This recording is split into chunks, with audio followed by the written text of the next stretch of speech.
बहुत सारे लोग कहते हैं, विशेषतः सीता जी और राम जी के प्रसंगों को लेकर के, महाराज जी लोगों ने कहा राम जी ने जानकी जी की अग्नि परीक्षा की। पहली बात तो हम ये कहते हैं कि दोनों का प्राइवेट मैटर है। पति पत्नी राजी तो क्या करेगो, कोई सो भी काजी। अब दोनों को जो समस्या नहीं है तो सुसरे सबरी दुनिया वालों को क्यों प्रॉब्लम हो रही है।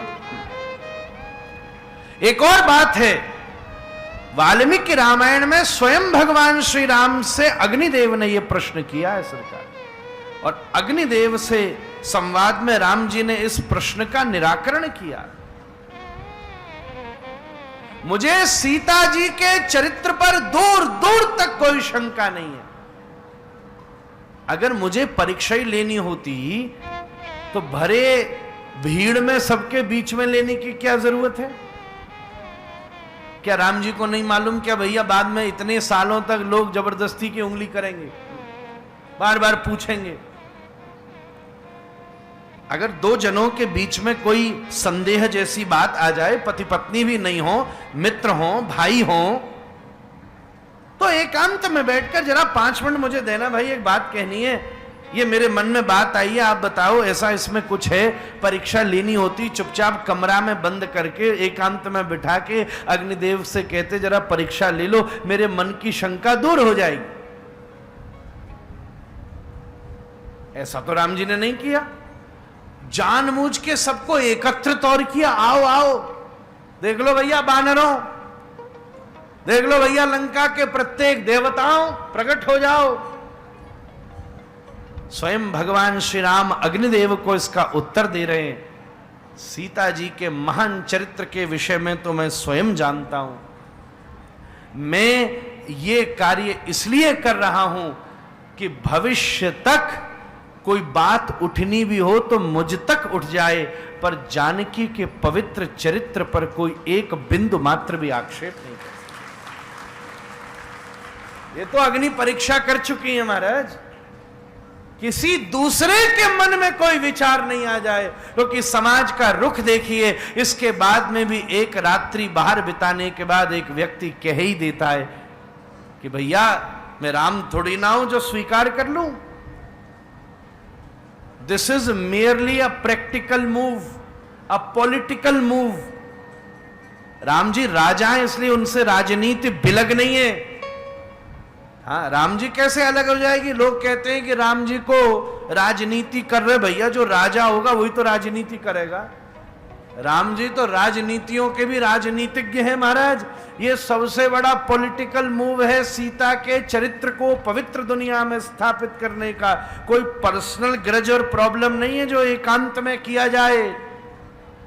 ऐसे श्री राम का चरित्र विमल है महाराज, ऐसा विमल है जिसमें दूर दूर तक एक मल नहीं खोजा जा सकता महाराज, दूर दूर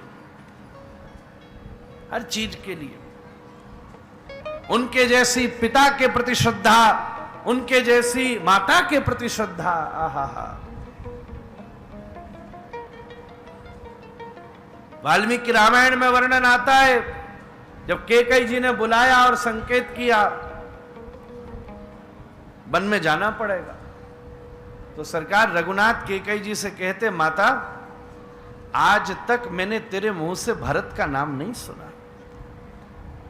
राम सोए कि नहीं, राम जगे कि नहीं, राम ने खाया कि नहीं, राम आए कि नहीं, दिन भर राम राम राम राम करती रहती। आज तेने प्रमाणित कर दिया कि मैं सौतेली का बेटा हूं। कैकेयी जी बोली कैसे प्रमाणित कर दिया, तुझे जंगल में भेज रही हूं इसलिए। बोले ना ना ना, जंगल अंगल क्या है, जंगल में रहने में तो मैं विश्वामित्र जी के साथ कितना मजा लेके आया हूं, और मन ही मन इच्छा होती है कि उसका जो मजा है जंगल में रहने का। और जब ब्याह हुआ और उन्हीं रास्तों से जब हम रथों में लौट रहे थे, सुविधाओं में लौट रहे थे, तो मन ही मन में ये तलब और आ रही थी कि यहां जमीन पर सोकर और फल खाके जो मैंने सुख लिया है वो कभी मेरी प्रिया जानकी को भी प्राप्त हो महाराज। अरे ये जंगल अंगल भेजने में क्या बात हुई।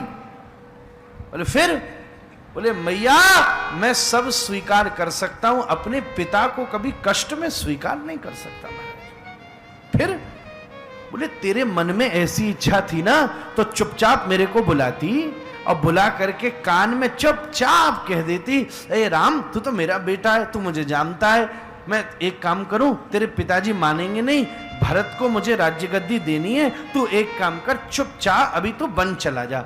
मैया मैं पिताजी की सौगंध खा के कहता हूं, बिन बताए चुपचाप दबे पाम रात में जंगल चला जाता। मैंने मेरे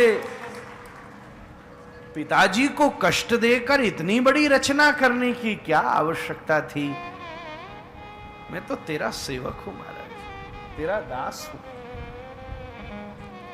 आज तेने प्रमाणित कर दिया। वर्णौ रघुवर बिमल, किसी भी प्रकार का मल नहीं हो।